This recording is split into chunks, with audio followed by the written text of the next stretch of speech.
Ini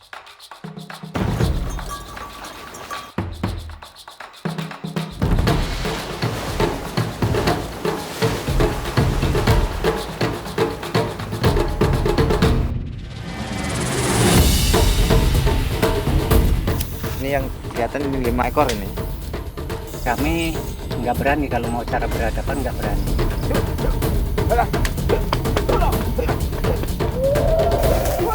Ini kakinya ini. Ini.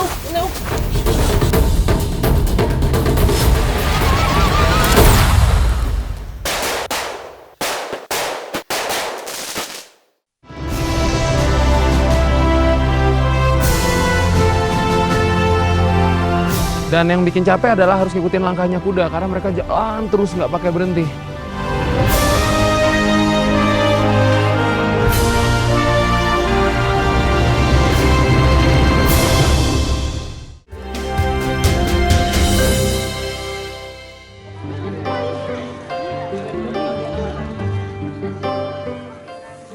Bagi warga pelosok daerah di Sulawesi Barat, dimulainya pasar sangat dinanti karena pasar hanya buka sekali sepekan.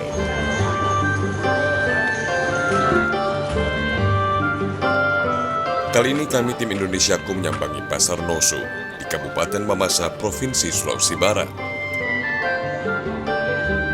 Hari ini pasar sangat ramai.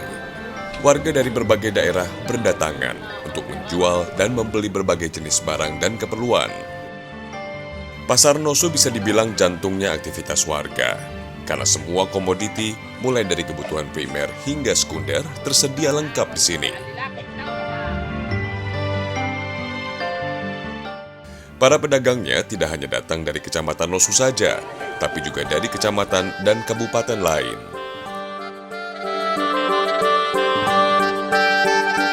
Nah, di salah satu sudut pasar, beberapa ekor kuda terlihat ditambatkan oleh pemiliknya. Kuda-kuda inilah yang menjadi andalan alat angkut barang, terutama bagi warga dari luar Kecamatan Noso. Sejak pagi hari, puluhan ekor kuda ini ditambatkan di samping pasar, menanti sang pemilik selesai berdagang. Sudah ya Pak ya? Ya pemirsa, bagi sebagian masyarakat yang tinggal di Sulawesi, keberadaan kuda masih menjadi penting. Karena selain digunakan untuk transportasi dari satu desa ke desa yang lain, kuda-kuda ini juga digunakan untuk mengangkut barang. Warga setempat biasanya menyebut sebagai narang. Saat ini saya akan ikut salah seorang warga yang masih menggunakan kuda di kehidupannya. Selengkapnya di Indonesiaku. Warga yang menggunakan kuda sebagai alat angkut disapa dengan panggilan mateke. Misalnya pria yang satu ini, namanya Pak Tonglo, yang sudah 35 tahun mengandalkan kuda untuk beraktivitas. Di sepanjang perjalanan, saya melihat belasan hingga puluhan kuda lainnya sibuk keluar masuk pasar pagi ini. Ternyata rata-rata kuda ini berasal dari Tanah Toraja. Artinya, hampir setiap minggu, warga Tanah Toraja melakukan perjalanan lintas provinsi mengangkut berbagai jenis komoditas di atas punggung kuda. Jarak menuju Tanah Toraja lebih kurang 12 km dengan berjalan kaki. Inilah tantangan utama yang harus dilalui oleh para mateke, yakni berjalan mengikuti langkah kuda.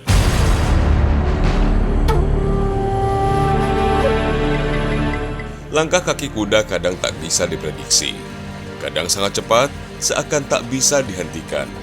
Saya pun harus mampu mengimbanginya dan setengah berlari untuk mengikuti tapak kaki kuda-kuda ini.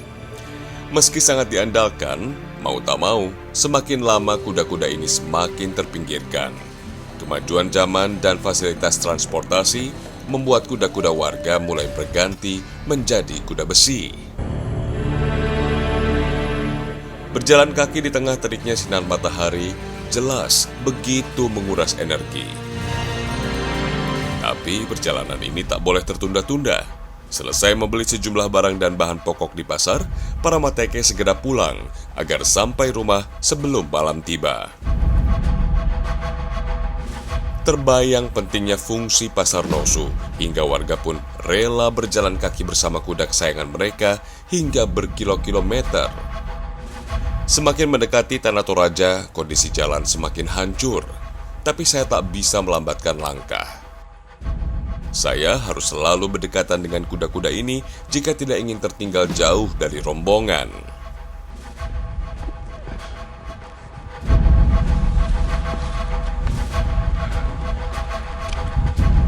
Ini baru 1,5 jam perjalanan tapi udah capek sekali, padahal masih panjang jalanan di sana.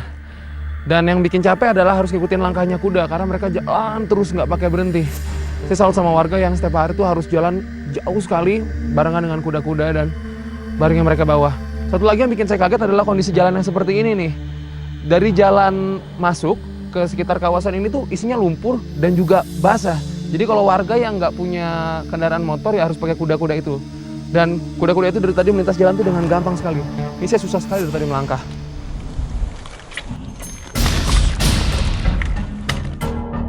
Saat melewati jalan curam atau rusak berat, sang mateke harus selalu berada di samping kuda.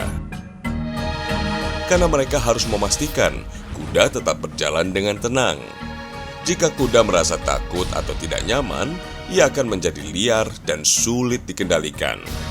Kalau sudah begini, akibatnya bisa fatal. Barang bawaan bisa terlepas dan jatuh dari punggung kuda.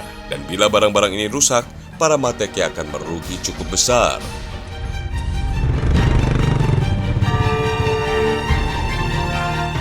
Di tengah perjalanan saya bertemu dengan warga yang kendaraannya terjebak jalanan berlumpur. Beberapa kali ban mobil slip di tengah kubangan sehingga mobil tak bisa bergerak maju.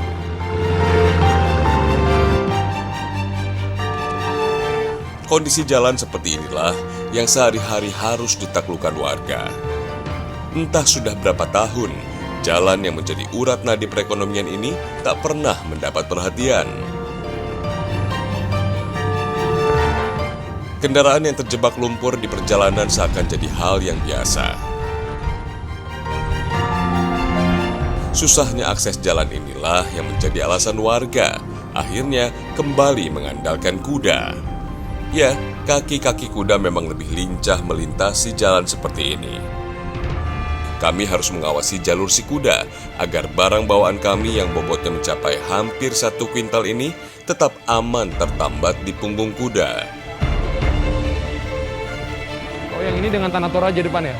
Setelah berjalan kaki selama 4 jam, akhirnya kami tiba di tujuan, yaitu perbatasan antara Sulawesi Barat dengan Sulawesi Selatan. Kami memutuskan untuk beristirahat sejenak di tepian jalan. Narang atau kuda bernilai lebih dari sekedar alat transportasi atau hewan peliharaan saja. Kuda-kuda ini menjadi simbol status seseorang dalam kehidupan sosialnya. Semakin banyak kuda yang dimiliki, maka semakin terpandanglah seseorang di tengah masyarakat.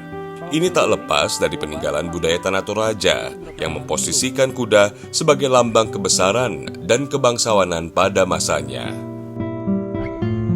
Tapi tak bisa dipungkiri, meneruskan budaya dan tradisi juga butuh pengorbanan.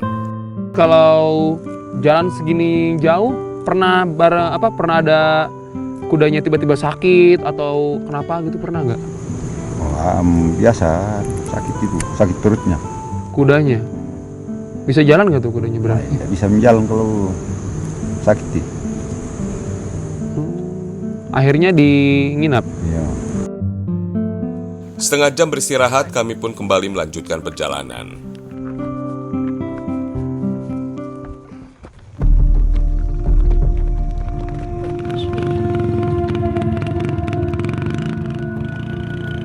Lagi-lagi, kami bertemu pengendara motor yang terjebak di tengah kubangan lumpur. Kami pun mencoba membantunya.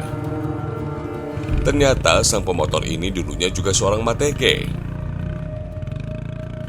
Tapi kini, seluruh kuda miliknya sudah dijual dan digantikan dengan sepeda motor.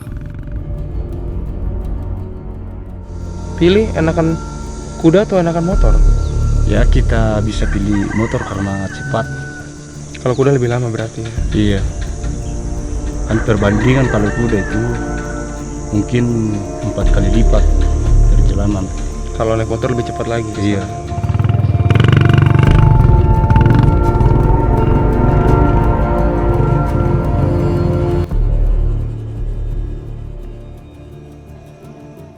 Total 5 jam kami menempuh perjalanan hingga tiba di Desa Mamulu, Kecamatan Tanah Toraja, Sulawesi Selatan. Seluruh barang bawaan segera diturunkan. Kuda-kuda pun segera diberi makan rumput liar bercampur tanaman herbal khusus yang bisa menjaga kuda dari sakit.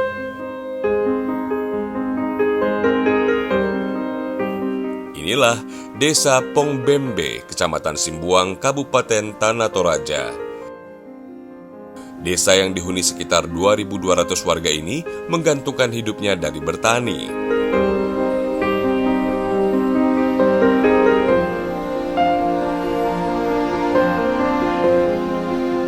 % dari luas desa yang mencapai 150 km persegi adalah sawah yang ditanami padi.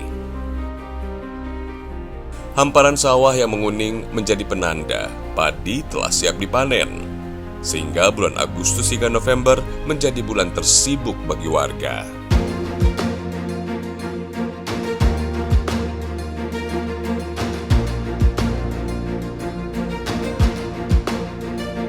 Setiap tahun, warga Desa Pongbembe bisa menghasilkan padi hingga ratusan ton. Sayangnya, buruknya infrastruktur jalan membuat warga kesulitan menjual hasil bumi ke Kabupaten Mamasa, sedangkan menyewa truk sangat mahal.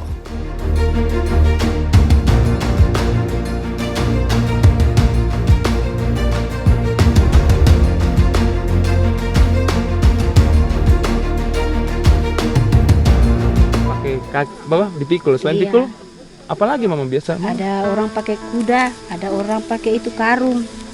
Tapi kalau kita ini ya pakai pikul. Pakai pikul. Iya. Nggak pakai itu, pakai kuda, nggak pakai kendaraan. Kalau pakai kuda biasa mama-mama atau yang laki-laki? Bapaknya kalau kuda. Bapaknya yang bawa kalau ada. Setelah dijemur hingga kering, padi pun harus segera diangkut ke lumbung. Di saat inilah sang narang kembali bertugas. Ya, kuda-kuda inilah yang akan membawa padi hasil panen menuju ke lumbung.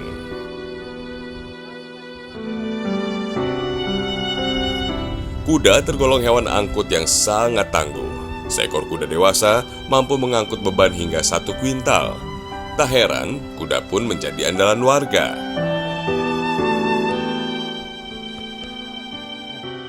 Sana, lewat sini. Oke.